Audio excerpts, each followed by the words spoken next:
Téléphone, mais aussi caméra numérique, le portable est à toutes les sauces et l'édition 2005 du Congrès mondial de la téléphonie mobile le prouve. Tous les moyens sont donc bons pour attirer le regard ou mythifier l'objet qui est devenu inséparable. Plus question de l'abandonner, chaque année ses fonctions augmentent, il devient un véritable ordinateur aux multiples fonctions et génère des tas d'innovations et de produits dérivés. Alcatel a mis au point ce système qui permet de suivre un événement sportif en direct sur son téléphone grâce au système Java, un moyen aussi pour chaque concurrent équipé d'un téléphone GSM de suivre les évolutions de son adversaire direct. Aujourd'hui, le téléchargement et l'échange de fichiers représentent la majorité du trafic de l'Internet. L'an dernier, 35 millions d'Européens ont téléchargé de la musique. Les logiciels d'échange, très simples d'emploi, se multiplient et pour cause, ils sont gratuits et en libre service. Télécharger un fichier MP3, c'est un peu voler un CD dans un magasin. Le rap est l'une des musiques les plus piratées, mais tous les secteurs sont touchés. En 2003, en France, on a vendu 18% de CD en moins. Alors à quel moment franchit-on la frontière de l'illégalité? Y a-t-il des risques? Les affiches contre la loi Fillon et les stocks de pancartes se comptent par centaines. Mais pour ces lycéens, ce n'est pas suffisant. Au siège de la Fidèle, le principal syndicat lycéen, les préparatifs vont se poursuivre jusqu'à demain. Tout le monde se relaie pour en faire toujours plus. On fait de notre mieux pour qu'il y ait plus de lycéens qui viennent nous soutenir et pour faire bouger le gouvernement, quoi. Le gouvernement qui a commencé à bouger. Hier, François Fillon a annoncé le retrait de sa réforme du baccalauréat. Si t'es pour un bac pour tous, si t'es pour un bac pour tous, si t'es pour un bac pour tous, saute en l'air. Des jeunes qui ressentent des troubles de l'attention ou de la mémoire et qui consultent de plus en plus leur médecin. Car aujourd'hui, au plan national, un ado de 17 ans sur 5 fume régulièrement du shit, des chiffres en constante augmentation et ils sont comparables en Alsace. Nous avons 17% des garçons qui sont concernés en Alsace et un peu plus de 5% des filles. Donc vous voyez que l'usage, la consommation de cannabis, dans l'usage régulier en tout cas, est un phénomène qui concerne 3 fois plus les garçons. À la Banque de France, il faut vraiment prendre son mal en patience pour échanger ses derniers francs. Encore plusieurs mois pour ramener vos billets, mais pour les pièces, le dernier délai c'est jeudi et vous êtes nombreux à vous y prendre au dernier moment. Les rondelles qu'on avait, on les gardait pour le souvenir, mais malheureusement, comme on a besoin d'un peu d'argent, on le ramène quand même.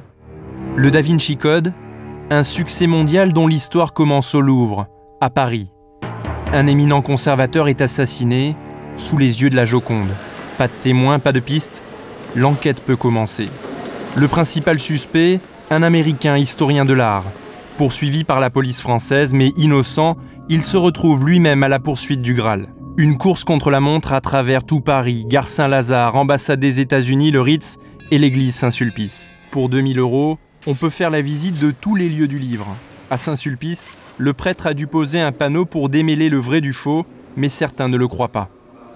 Je crois qu'il y a un certain nombre de gens qui pensent que je fais partie du complot et que je suis un haut dignitaire de cette secte secrète. Ronaldo se marie ici ce soir. Ronaldo, le footballeur. C'est qui? C'est du joueur de foot, non? Super, et ben voilà. On est David Beckham, U2 et compagnie. David, d'accord. Et Georges Clooney, non? Non, lui non. Pas de Georges Clooney, enfin en tout cas on nous l'a pas dit. Mais des badauds, plein de badauds et surtout l'ensemble des journaux, magazines, web, télé, chaînes hertziennes, du câble et du satellite, local ou national, scotchés devant les grilles du château. Château, la classe! Ils ont de l'argent, Châtillon, non?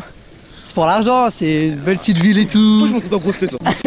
À la Saint-Valentin, il n'y a pas que les roses qui fleurissent. Dans les rues, les panneaux publicitaires se chargent de donner des idées à tous ceux qui seraient en panne d'imagination. Comme cette campagne pour la lingerie qui ne laisse de marbre ni les piétons ni les automobilistes. On peut exagérer quand même, parce que comme ça on peut attraper les accidents. Et sinon, pour moi, c'est nul, quoi. On veut tellement l'évolution de la femme, et puis en fin de compte, ça n'évolue pas beaucoup. On se rend compte qu'il y a encore beaucoup de choses à dire et à faire. C'est aussi l'avis d'un mystérieux groupe de colleurs qui a posé sur les affiches des bandeaux au slogan très explicite. C'est un peu de l'anti-pub. Ouais, c'est une idée. Ouais. Bah, ça marche en tout cas, on voit le message en tout cas. Laisse-moi toucher ton visage et embrasser l'amour qui emporte comme un ouragan. C'est avec ces quelques mots d'amour qu'il a gagné ça. Son visage placardé dans tout Paris. Bref, Jean-Michel, c'est l'affaire du mois. Les doigts sur le clavier, nous caressons nos nuits. Tu fais vivre mon âme et ravive ma flamme. Je t'ai tant rêvé, au bout du virtuel, toi, mon amour bien réel. J'ai envie de t'aimer pour l'éternité.